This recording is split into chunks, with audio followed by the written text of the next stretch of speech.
Stegosaurus and Apatosaurus. The bones of these iconic dinosaurs were first found right here at Dinosaur Ridge back in 1876. But this place is also famous for starting one of the biggest feuds in science history. The discoveries here kicked off what's known as the Bone Wars, which pitted two ego-driven paleontologists against each other in a game of spying, bribery, and sabotage. Before we dive into that crazy scientist battle, let's figure out how these bones got here in the first place. For that, the director of paleontology at Dinosaur Ridge, Amy Atwater, is going to take us back in time.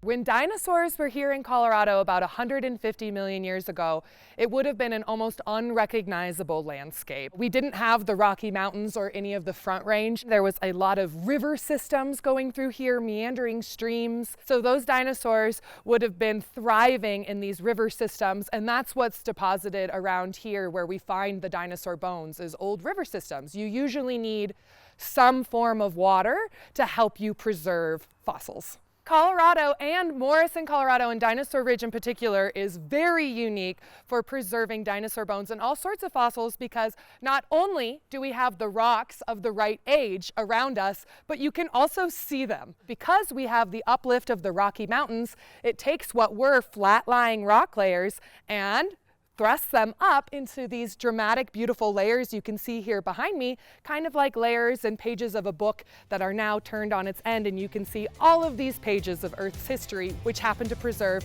that time of the age of dinosaurs. Now let's rewind to the summer of 1876, when a local professor named Arthur Lakes discovered dinosaur bones at a couple locations along this ridge. Here's Education Programs Director Erin LaCount to tell us what Lakes found at this location.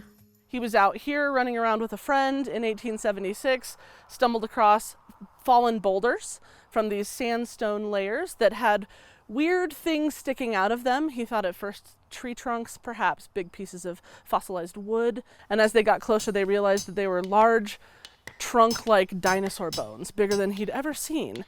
And they were literally hammers and chisels, and they would break sections of rock apart, loaded it up on a sled pulled by Jenny the mule, and they would take it into town and drop it off at the train station, where they would then package them, build crates for them, put them on the trains, and send them out east to Yale.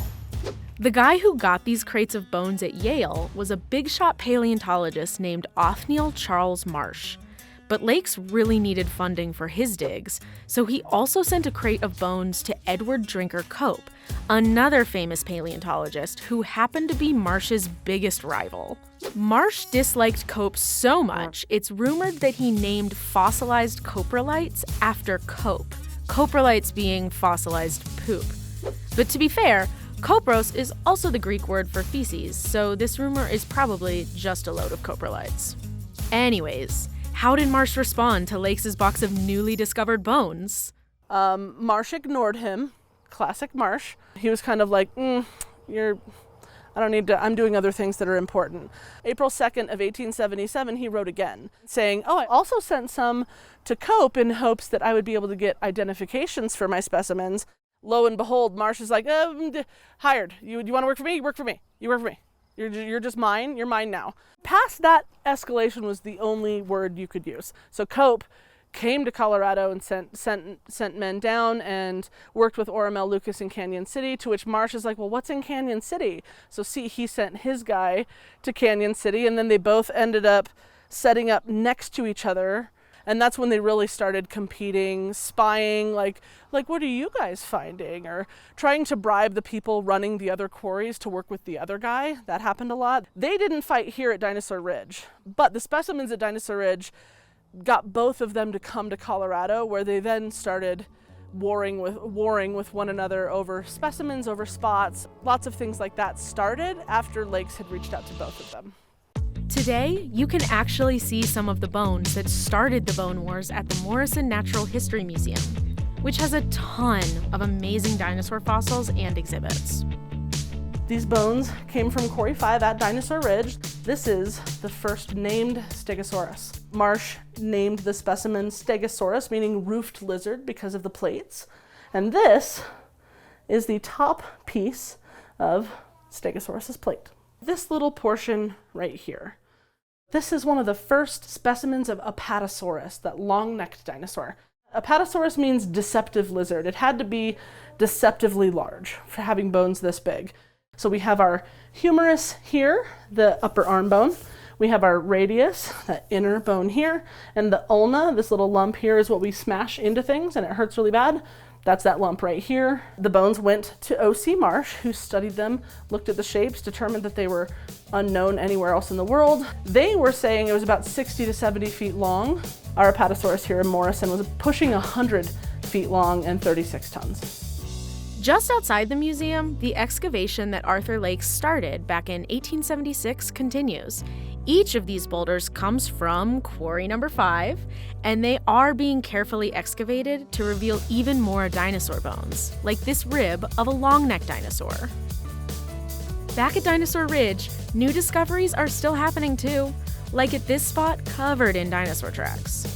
As I like to say, the dinosaurs may be dead, but the science is alive and well at Dinosaur Ridge. We have new research coming out that dinosaurs were using this area and this beach environment to practice nest building to hypothetically attract mates and show off that they're really good at building those nests. It is so important that we come together to love these resources and then work together to protect these resources.